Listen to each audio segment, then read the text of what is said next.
Alors si j'ai atteint 93% d'adoption sur mes projets IA, c'est pas en lisant des bouquins. C'est en parlant avec ceux qui sont sur le terrain, ceux qui se battent tous les jours pour faire passer de l'IA, du POC à la prod. Et aujourd'hui, je vous partage un échange rare avec Arthur Jacquemet, fondateur de Fabera, qui construit de l'IA pour l'industrie, capable de chiffrer automatiquement des pièces mécaniques complexes. Typiquement, là où ChatGPT échoue complètement. Dans cette interview, on va voir pourquoi les LLM sont inutiles pour certains cas industriels, comment la vraie différence, c'est la donnée, pas la technologie, ce qui fait ou casse l'adoption en B2B, avec ses échecs et ses réussites, et surtout, comment continuer à construire sans devenir obsolète à chaque mise à jour de ChatGPT. C'est brut, c'est honnête, et c'est exactement ce genre de conversation qui permet de faire de l'IA qui marche vraiment jusqu'aux grands groupes industriels français.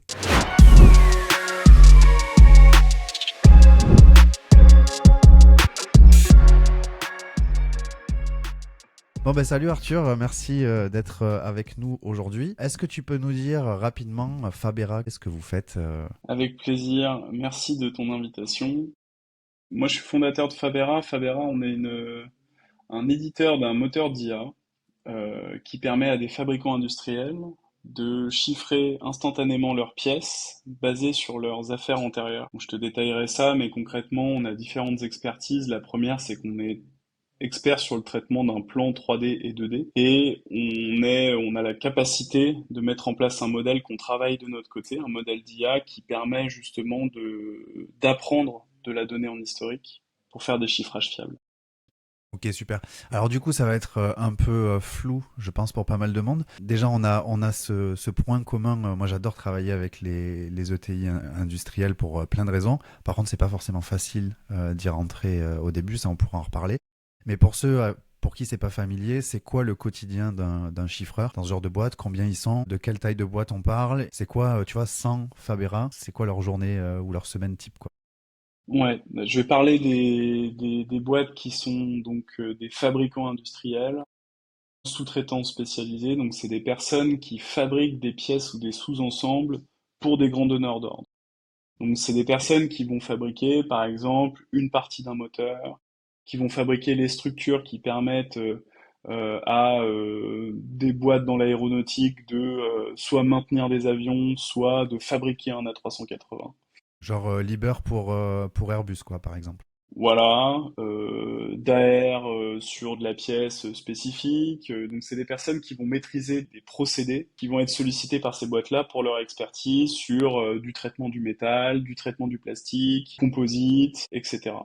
Donc ça, c'est un peu, on va dire, la nature des boîtes avec qui on travaille. Ces personnes-là, donc pour une entreprise qui fait entre 10 à 15 millions d'euros de chiffre d'affaires, en mécanique de précision par exemple, c'est entre 1000 à 3000 chiffrages par an, 5 à 6 personnes quasiment à temps plein sur ce sujet, parce qu'ils ont besoin d'être réactifs, parce que c'est difficile de chiffrer des pièces comme ça. Et ça, on pourra y venir. Pourquoi c'est difficile? Presque, on pourrait commencer par une démo, comme ça on pourra creuser les sujets après. Est-ce que tu vois mon écran? Yes. Pas encore? Si, c'est bon. Ok. Donc là, je suis sur Fabera. Fabera, en fait, on a une plateforme qui est 100% web, qui est disponible sur n'importe quel navigateur et qui du coup permet à un industriel de chiffrer ses pièces directement sur son poste. Il a autant de comptes utilisateurs que d'utilisateurs dans l'entreprise. Et globalement, il a deux fonctionnalités. Soit tu peux rechercher par reconnaissance géométrique une pièce similaire sur la base d'un 3D. Donc, nous, on va identifier des géométries de pièces et finalement te pousser les pièces les plus similaires.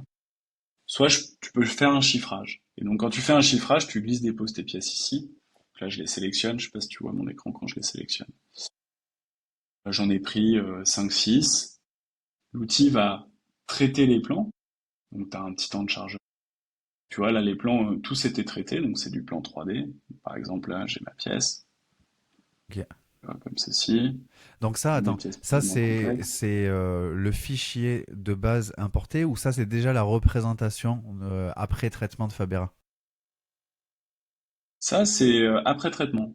Ok. Ça veut dire que là, la pièce, ici, on a déjà créé quelque chose qui permet au modèle, en fait, alors, on a déjà créé quelque chose qui permet d'analyser ses formes, pousser un petit embedding à l'utilisateur, une petite vue comme ceci qui est plutôt basée sur les formes. Et après, quand je vais lancer l'estimation, c'est là où il va passer donc ces éléments et créer un graphe sur la base du 3D. Et ensuite, de ce graphe, dire OK, sa signature, donc la carte d'identité de la pièce, et ensuite le passer dans le modèle. Donc, c'est-à-dire qu'il y a deux étapes. Il y a d'abord réaliser la pièce comme il faut pour l'utilisateur, en récupérer les dimensions, comme tu vois ici, là par exemple si je zoome, j'ai les dimensions de chacune des pièces. Si j'ai un assemblage ici, le modèle a vu que par exemple ça c'était un consommable, tu vois là c'est marqué consommable. Il a vu que ça c'était une pièce usinée, donc c'est-à-dire qu'on a déjà des petits modules internes qui permettent de pré-traiter les éléments. Et après, par contre, quand je lance une prédiction, ça va vraiment tailler la gamme. Donc là, je m'apprête à chiffrer, donc j'ai une consultation, je suis chargé d'affaires. Ici, une quinzaine de pièces à chiffrer. J'ai fait exprès de zoomer, comme ça on voit un peu mieux. Je sélectionne une matière pour les différentes pièces, tu vois. Donc je peux dire l'ensemble de ces pièces-là, par exemple, parce que dans cette plateforme, on n'a pas de nuance matière associée. Ça, c'est un détail, mais bon, pour les personnes qui sont un peu plus initiées et qui regarderont la vidéo, bien sûr, quand on travaille avec un client, on paramètre des nuances. J'ai aussi des éléments qui permettent d'affiner le chiffrage en fonction de précision. Donc là, c'est un sujet très métier, mais tu peux affiner la tolérance de la pièce. La rugosité, c'est l'état de surface de la pièce. Est-ce qu'elle est toute lisse ou est-ce qu'elle est très rugueuse? Donc si elle est très très lisse, en fait, on va passer plusieurs fois. Donc ça va avoir un impact sur son chiffrage.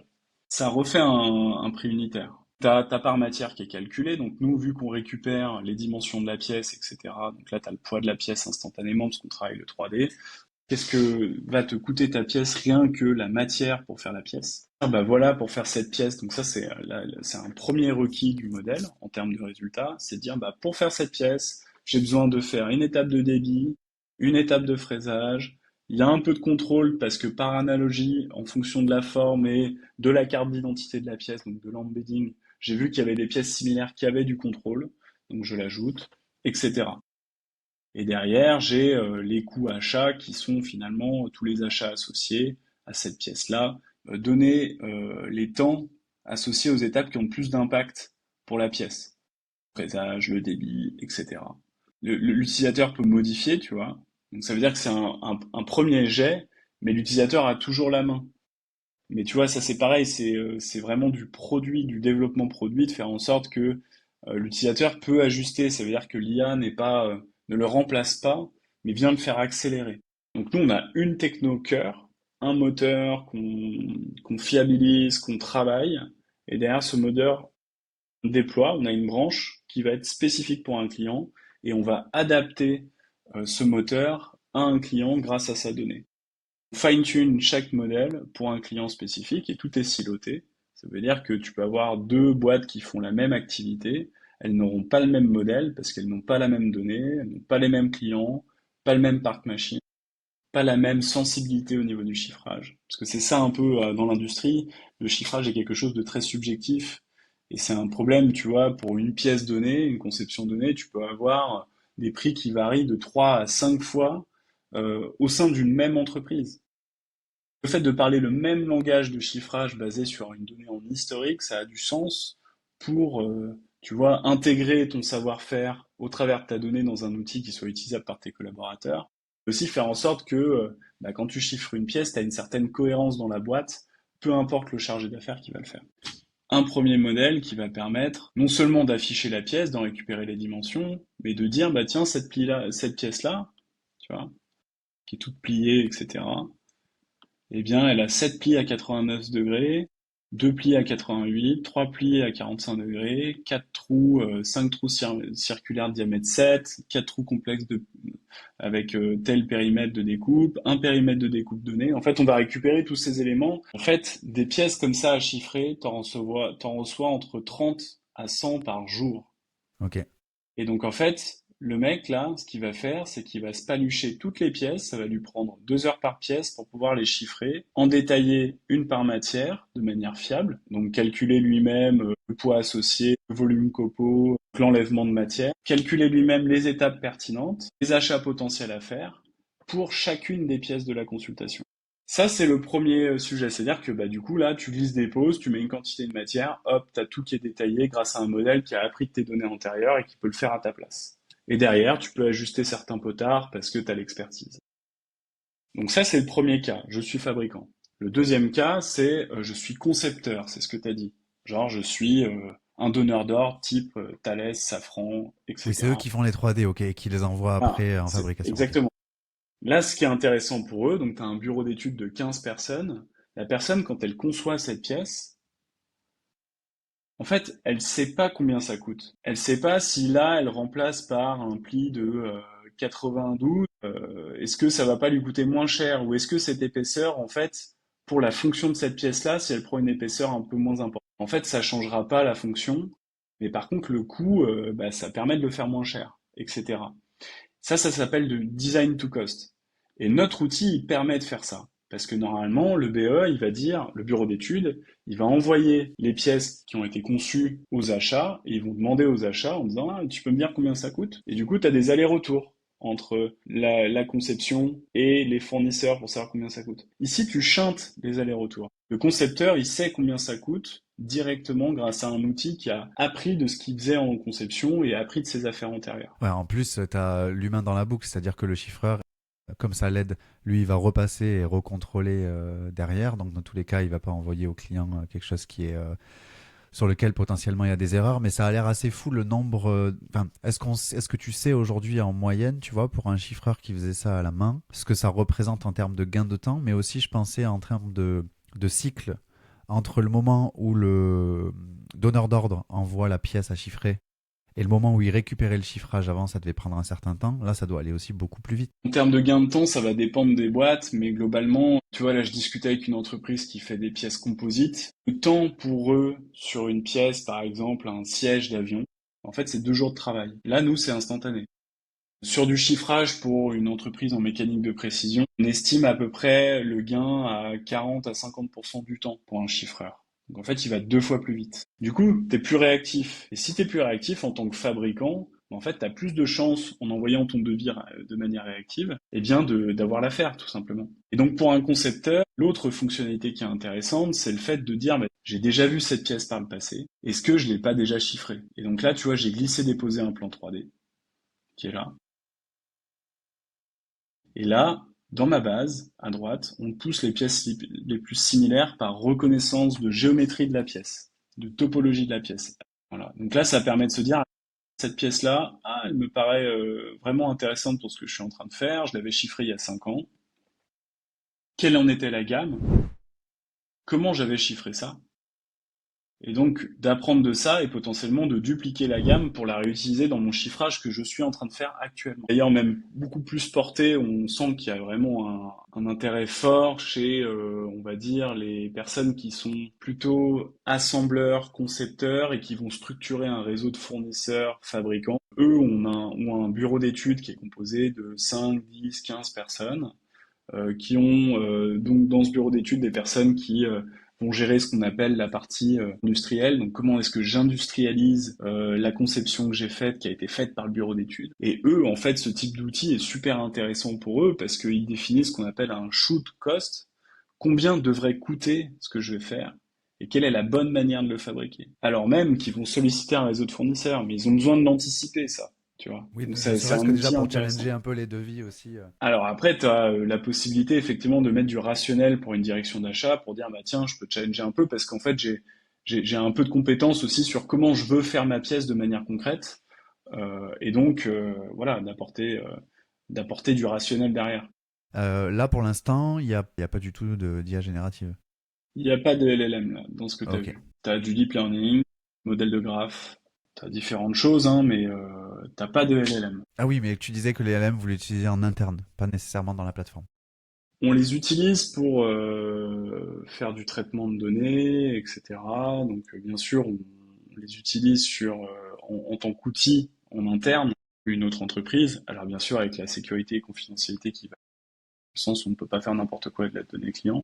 Mais pour que ce soit utilisé directement dans la plateforme, il y a des sujets de sécurité et de confidentialité qui font que bah, quand tu t'appelles Thales, tu n'utilises pas ChatGPT. Bien sûr. Donc Du coup, d'ailleurs, ça c'était une question que j'avais en tête. Là, on est sur une plateforme SaaS, quoi, dans le cloud. Comment vous gérez justement cette partie un peu confidentialité parce que vu que vous entraînez les modèles sur leurs données, sur les données clients, comment ça se passe? alors sur la partie sécurité, nous on travaille avec un partenaire hébergeur en cloud qui s'appelle Scaleway, héberge nos données en France, en Île-de-France, et qui est certifié ISO 27001, qui est certifié hébergeur de données de santé, donc ils ont des standards de sécurité qui sont assez élevés, qui permettent de garantir cette sécurité. Après, si on travaille avec des entreprises type aéro, etc., qui ont des problématiques de on ne veut pas faire du cloud, on a une possibilité de faire du cloud hybride. Donc en fait, on laisse leurs données sur leur serveur, elles ne sont pas stockées de notre donnée. On vient déporter notre modèle dans leur serveur pour l'entraîner dans leur serveur.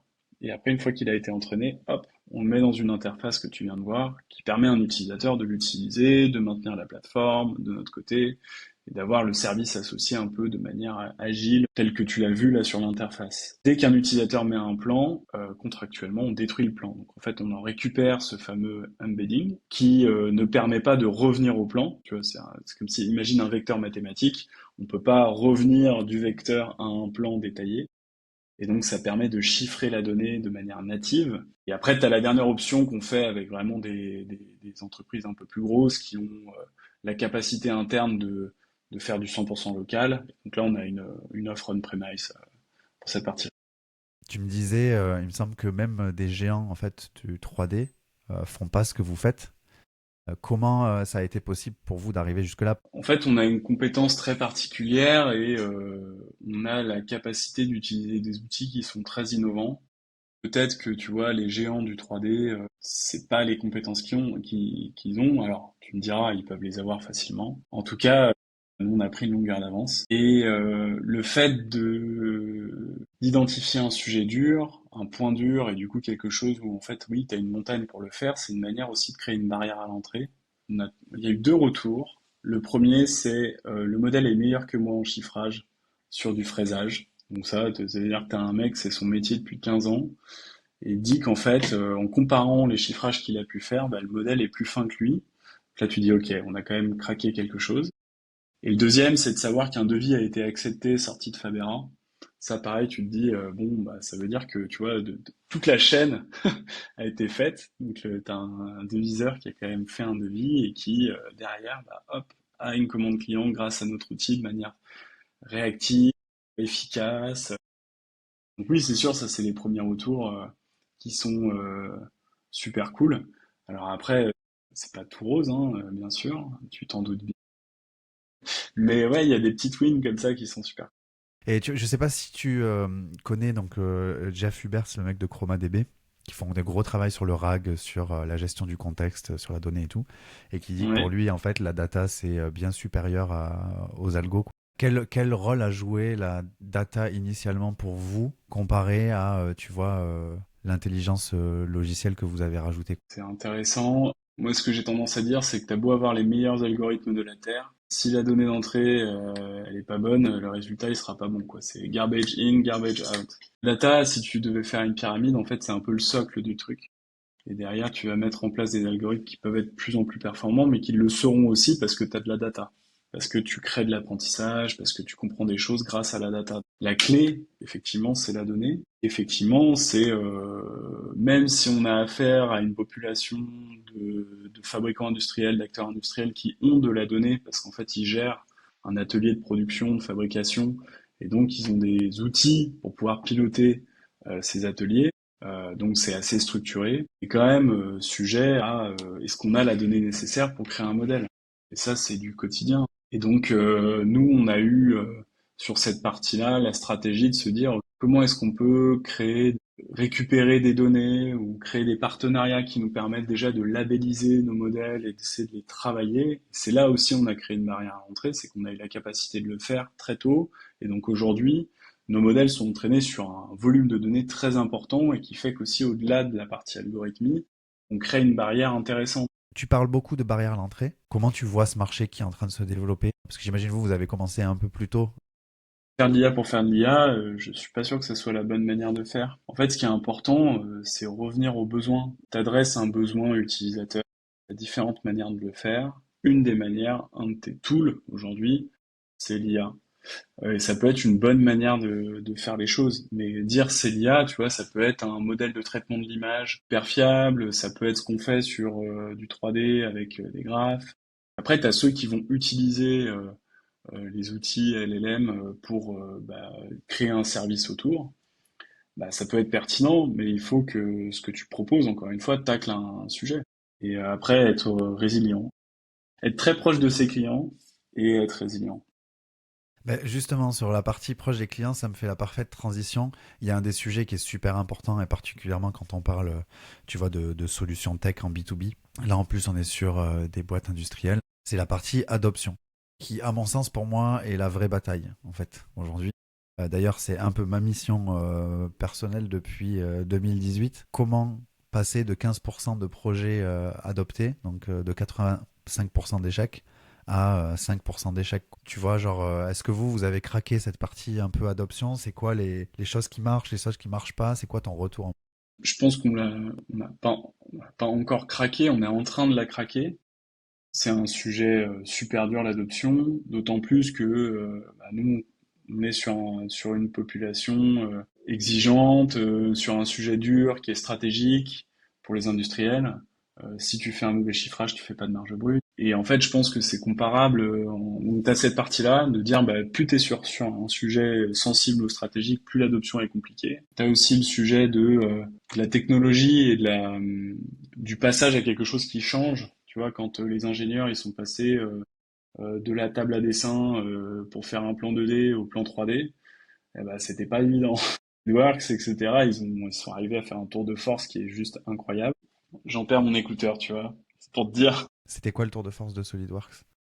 C'est d'arriver à changer des habitudes qui fonctionnaient bien pour un nouvel outil qui change concrètement tout le quotidien d'une personne. Et de faire en sorte que ces personnes-là, non seulement y adhèrent, mais en plus l'utilisent vraiment au quotidien, qui change en fait la manière de faire. Ça, c'est super dur. Et en fait, nous, on est dans ça, dans un secteur où l'exigence, en fait, tu vois comment c'est le software. Tu peux avoir des bugs, tu peux voir des choses au moment où ton utilisateur l'utilise, parce que tu as des centaines de milliers de cas possibles. Là, l'exigence d'un industriel, c'est juste au premier coup, et c'est tout à fait normal. Donc tu as cette partie-là, tu as cette partie, même si tu as craqué quelque chose, est-ce que ton interface, elle est assez adaptée pour que lui la comprendre et l'utiliser. Donc tu as des ajustements, tu vois, à faire sur ta fonctionnalité qui, elle, est performante, robuste, mais qui est peut-être pas assez adaptée en termes d'UX.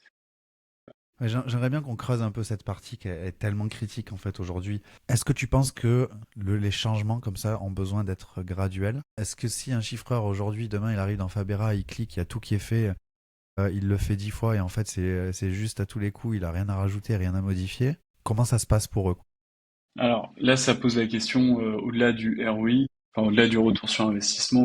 Tu vois, de mettre l'expertise au bon endroit. Une personne aujourd'hui qui a la capacité de chiffrer, c'est souvent des personnes qui ont plus d'expertise dans la boîte et qui du coup ont beaucoup plus d'intérêt à former une autre personne ou à passer du temps dans l'atelier ou à être sur des décompositions plus stratégiques plutôt que d'abattre des chiffrages. En fait, tu as une espèce de ligne de crête où tu dois bien expliquer que ça ne se substitue pas à son expertise, mais que c'est fait pour faire gagner 50% de son temps. Et à partir du moment où en fait tu valides ça avec lui et que lui teste, parce que ça c'est dur aussi, tu vois, le côté boîte noire, tu vois, de l'IA, où en fait, hop, j'ai une gamme, des temps, une dimension, etc. Et l'utilisateur se dit, ok, mais comment il a calculé ça? Tu lui dis, sur ton historique. Il dit, ok, mais comment il a Oui. calculé ça? La fameuse observabilité. Oui, et ça c'est compliqué. Donc nous, la partie gamme que tu as vue, ça a été un choix de notre côté de dire qu'aujourd'hui un chiffrage fiable, il repose sur le fait qu'il y ait une gamme de fabrication avec des temps détaillés à chaque étape. Donc ça, on l'a laissé pour permettre à l'utilisateur de se dire, ok, je peux ouvrir la boîte noire et comprendre sous le capot en fait quel est son, qu'est-ce qu'elle a fait en fait cette Oui, parce IA. que c'est ça le risque, c'est que tant que tu as des gens qui ont de l'expertise, ils peuvent regarder ou de toute façon vérifier. Mais en fait, si au bout de 10 ans, tout le monde s'est habitué au fait que mes chiffrages, je les fais sur Fabera parce qu'ils sont tout le temps justes, comment ça va se passer pour les nouvelles recrues, les nouvelles personnes qui vont rentrer en fait, pour ce transfert de... Alors, t'as le point positif qui est que si demain, t'as un expert qui part et qui a pas eu ce travail, tu vois, de structurer la donnée, son savoir-faire, en fait, t'as une perte sèche de compétences. Et à l'inverse, effectivement, si t'as des robots qui chiffrent sur Fabera et qui n'ont plus la compétence parce qu'elle est entièrement dans un outil, bah, ça pose la question aussi de bah, ton équipe, qu'est-ce qu'elle vaut. Mais je pense qu'on n'y est pas hein, sur ce sur ce second pan. Aujourd'hui, on est plutôt dans un sujet où on a besoin de dégager du temps à des experts et on a besoin de faciliter la transmission pour qu'elle se fasse et pour ne pas qu'elle dure 2 ans pour choper l'expertise d'un chiffreur, mais qu'elle soit accessible en fait au travers d'un outil. Là, on se projette dans le futur, mais vraiment le sujet du moment, c'est que ma donnée me permet de faire ça? Est-ce que je maîtrise ma donnée? Et l'étape d'après, c'est OK, je crée un modèle et je le mets à dispo pour que justement mes utilisateurs utilisent le savoir-faire de mes équipes, de mes plus experts dans leur quotidien, sans les solliciter forcément, mais grâce à un outil. Ok. Et du coup, c'est quoi pour toi les... Enfin, là, tu viens d'en donner une, mais c'est quoi si tu devais citer les trois barrières un peu invisibles à l'adoption que tu vois tout le temps, quoi? Je pense que j'en ai cité une qui est effectivement le changement, une nouvelle interface, un nouvel usage, un nouveau paradigme qui te dit en fait que sur la base de ta donnée antérieure, tu as un espèce de d'assistant qui réplique les capacités cognitives du cerveau de ton meilleur expert pour générer des devis. Le changement, c'est quelque chose. Il y a la partie compréhension. Je m'explique. Le chiffreur, lui, il le fait de manière analytique. Il va détailler des étapes. Et t'as le côté, bah, ok, là, j'ai toutes mes étapes détaillées, etc., mais ça fait un peu boîte noire. Donc, comment est-ce que j'arrive à donner des éléments qui permettent de réassurer? Et d'ailleurs, c'est un vrai sujet IA du moment. Comment est-ce qu'on met des indicateurs de fiabilité? Donc ça serait le deuxième. Et le troisième, la barrière, c'est la data. C'est de dire qu'une fois que tu as ce paradigme de te dire, OK, on va utiliser la donnée en historique, tout ça, bah, c'est génial. Bon, bah, quand tu mets les mains dans le cambouis, que tu vois la data que tu as, bah, en fait, tu déchantes un peu, quoi. Donc, nous, on a une petite phase d'audit, en fait, tu vois. Donc, on commence un projet par un audit de la donnée qui permet de les projeter sur un niveau de fiabilité et sur concrètement qu'est-ce qu'on peut prédire et de la qualité de données en termes de collecte, de stockage, etc. Et, c'est une manière de dérisquer un peu le projet, mais tu as toujours cette incertitude. C'est comme ça qu'aujourd'hui on a abouti à une méthode qui a un peu craqué l'adoption sur les projets tech. C'est en ayant des échanges comme ça avec toi, tu vois, en essayant de comprendre qu'est-ce qui a marché, qu'est-ce qui a pas marché, pourquoi, et de regarder les patterns, tu vois, qui se répètent un peu. Mais si on part sur le chemin des anecdotes, est-ce que vous avez un moment donné où sur cette partie, tu vois, adoption ou déploiement, ça a complètement foiré, et au moment où, tu vois, les moments où tu t'es dit, bon, en fait, ça va pas fonctionner, quoi. Il y en a eu, bah, tu vois, je parlais d'audit. Les premiers projets, on n'avait pas cette phase-là. On s'est dit, OK, le client nous dit, sa donnée est géniale, on met les mains dans la data, et en fait, tu te rends compte que tu peux pas faire le lien entre la donnée, tu vois, tabulaire, de chiffrage que tu as dans un ERP, et les plans. Donc, il n'y avait pas de référence, de code article. Donc, tu as les plans d'un côté, les chiffrages de l'autre, et on pouvait pas faire le lien entre les deux. Donc, en fait, on peut rien faire. Du coup, après, on a instauré cette étape d'audit sur un rétex un peu projet en se disant, bah non, en fait, on peut pas, c'est trop frustrant pour nous et pour le client de dire en fait là c'est pas jouable. Et derrière, c'est trop de charge d'essayer de trouver une solution pour essayer quand même de traiter la donnée. Pareil sur le fait de dire ok, on accepte de la donnée issue d'Excel. Bah oui, mais en fait, t'as autant d'utilisateurs que t'as un modèle Excel qui permet de chiffrer, mais t'as 10 personnes qui l'utilisent et en fait t'as de la donnée de partout dans des cellules de partout. Et en fait, c'est inutilisable. En fait, l'IA, c'est pas magique. C'est souvent ça, c'est. Mais votre IA, elle peut pas retraiter la donnée là pour que ça mette tout dans les bonnes cases. Bah, en fait, l'IA, elle va pas ranger la chambre. Nous, on a besoin d'une chambre qui soit bien rangée et on peut travailler dans une chambre bien rangée.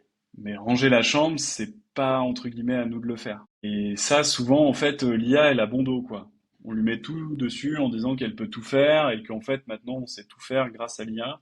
Et en fait, ça, c'est faux. L'IA, elle a besoin, son seul prérequis, alors il y en a d'autres, mais si je devais en donner qu'un seul, c'est une donnée qui soit structurée et qui permette bah voilà, d'avancer, quoi. Et inversement, tu vois, est-ce que tu as un cas où c'était le cas magique, quoi, le cas idéal pour l'adoption? En fait, tout a été fluide. Bah, en fait, si tu as une personne effectivement qui est un peu dédiée à ton projet et qui du coup, tu sais, sur des boîtes un petit peu plus grosses, va vraiment prendre le sujet en main, effectivement de fournir une donnée qualitative, valider avec toi facilement et être réactif sur le fait de bien valider ce que tu vas faire.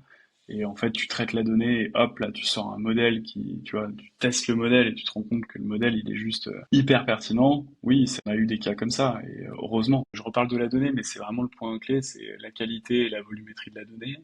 Et puis après, la réactivité, dans le sens où en fait, si tu as une personne qui est dédiée à ce type de sujet, en interne chez le client, ça facilite énormément. Alors, on n'a pas besoin de beaucoup de temps, Mais rien que être réactif sur l'envoi de la data et nous permettre de valider qu'on intègre bien les bonnes choses au bon endroit, parce que la donnée, elle est spécifique client, bah déjà ça nous aide énormément. Est-ce qu'il y a des patterns d'adoption ou de non-adoption entre les clients qui réussissent et ceux qui galèrent dans l'INO, de ce que toi, tu as pu voir? Alors, tu as déjà ceux qui prennent le pas de l'INO et ceux qui ne le prennent pas. Tu as des gens qui sont un peu, on les appelle un peu les lost for cause. C'est ceux qui ne font jamais le pas. Et en fait, oui, sur certains projets, tu peux te planter, mais c'est important de faire le pas pour essayer d'innover et d'avoir une longueur d'avance. Donc, je pense que c'est une question de tempérament. Après, ce qu'on voit aussi, et c'est le cas dans l'IA, c'est que souvent, tu vois, quand tu construis un SaaS, tu as tendance à te faire la main sur des petites entreprises pour après monter en gamme et avancer sur un produit qui soit bien développé pour des plus grosses boîtes. En fait, ici, je vais reparler de la data, mais petites boîtes, souvent, ils ont besoin de faire tourner la boutique, donc ils sont peu dispo. Ils vont avoir du mal à accéder à leurs données. Plutôt, quand même, ce que je vois, c'est que c'est les gros acteurs qui innovent, qui font ces choix-là et qui permettent derrière de développer pour les autres. Plus de bandes passantes, plus de capacité d'investissement peut-être aussi sur ce genre de sujet? C'est sûr, bah ça c'est une question qu'on pose direct, hein. Est-ce que vous avez déjà investi dans des projets d'innovation? C'est clé. Et des choses pragmatiques, ça veut dire que oui, j'ai mis en place 5 licences copilotes, ok, mais pourquoi? Est-ce que c'est utilisé, pas utilisé? Gros débat, j'en parle très souvent de dire mais qui est capable là aujourd'hui de donner un ROI sur des licences copilotes dans une boîte quoi, s'il vous plaît. Ouais, ouais.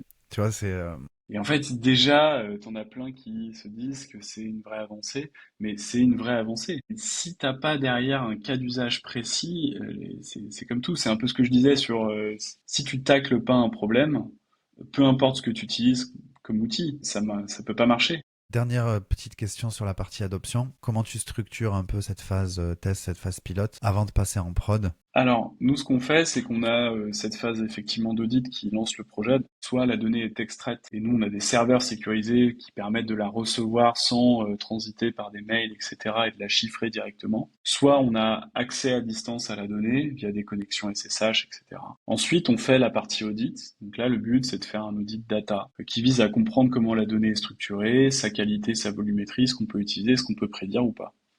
Ensuite, on fait l'intégration du modèle. Donc là, en fait, on déploie un modèle pour le client, un premier modèle qu'on vient optimiser au maximum pour arriver à estimer ce qu'on avait prévu dans l'audit. Donc, des étapes de fabrication, des temps.